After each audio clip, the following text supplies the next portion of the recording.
Half day natin ngayon. Punta ako dito ulit sa SM Molino. Actually, kahapon pa, no, pabalik-balik ako dito. So,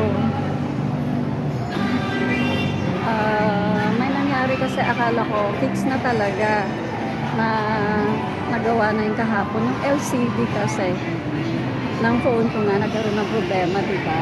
So, okay na naman siya, napagawa ko siya. Shout out sa BSD International Mobile Shop and Repair dito sa SM Molino. Thank you, kudos sa mga gumawa ng phone ko at ng aking laptop. Ay, yung Apple laptop ko na old version. Dito ko rin pinagawa. So, para isang gawaan na lang siya. And, babalikan ko na lang siya after ma-repair na lahat yung sa laptop ko. So, next time ulit, babalik ako dito. Ang nangyari naman, okay naman na ang LCD. Balik tayo sa phone ko. Kaso, nung nalobat nga kagabi, actually nakapag-live pa ako pagkadating ko sa bahay. Ang problema, nang nalobat ako, kagabi, pagtapos ng live ko, nung sinacharge ko na siya, hindi siya nag-working. Hindi siya nag-charge. And then, I found out then na hindi siya nagpa-power on. So, hindi ko siya nagamit ng gabi na yon, kagabi.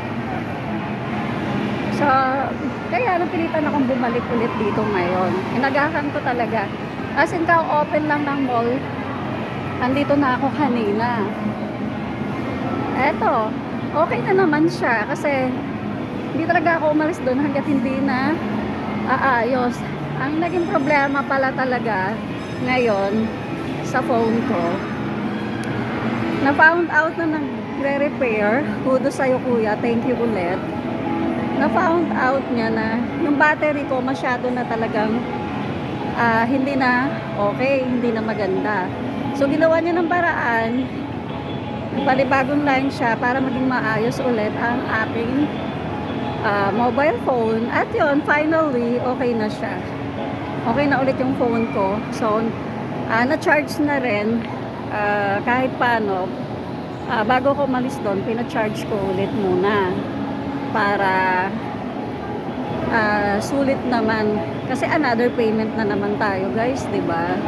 So, pero at least, ang mahalaga, mukha na namang bago ulit yung phone ko. And nag-fix na ulit yung battery niya, na-charge na ulit, nagpa-power on na ulit siya. Kung nakikita nyo ang aking phone sa personal, mukha na naman siyang bago. At yun nga, guys, tip ko lang din sa inyo, another tips ko lang din sa inyo sa lahat ng mga may mobile phone. Syempre, lahat naman na halos ng tao nga may mobile phone na. Yun talagang ingatan talaga natin ang pag-charge talaga natin and paggamit ng mobile phone natin. So, masama pala talaga sa phone yung ginagamit siya habang nakasaksak. Yun talaga ang nakakapagpa-full, nakakapagpasira ng phone natin. Nakakasira talaga pala. Number one, yung ginagamit yung mobile phone habang nakasaksak. And then, yung isa pa, yung sinacharge siya ng buong magdamag. Tapos kinabukasan mo na siya bubunutin sa saksakan. Pa-plug out mo siya. Kinabukasan na. Yun talaga ang number one at saka number 2 na dapat nating tandaan to avoid yung nangyari sa phone ko para hindi rin mangyari sa phone nyo. So yun lang, guys, yung matututunan nyo ngayon sa share ko sa inyo. So ayan, fix na ulit ang phone natin. So pauwi na ulit ako ng bahay. Actually malapit lang naman yung bahay namin dito sa SM Molino, kaya dito na ako nagpunta instead of SM South Mall. Malapit rin naman ang SM South Mall, pero mas malapit to kasi dito trike lang ako. Unlike sa SM South Mall is um, nag-jeep pa ako sa SM South Mall. Siyempre commuter tayo, 'di ba, guys?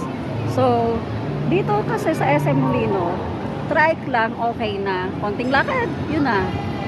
So, magandang buhay everyone, yun lang ang shinare ko sa inyo ngayon. Yun, kung bakit bumalik na naman ako dito sa SM Molino. So, hanggang dito na lang. Have a great day everyone. Live safe.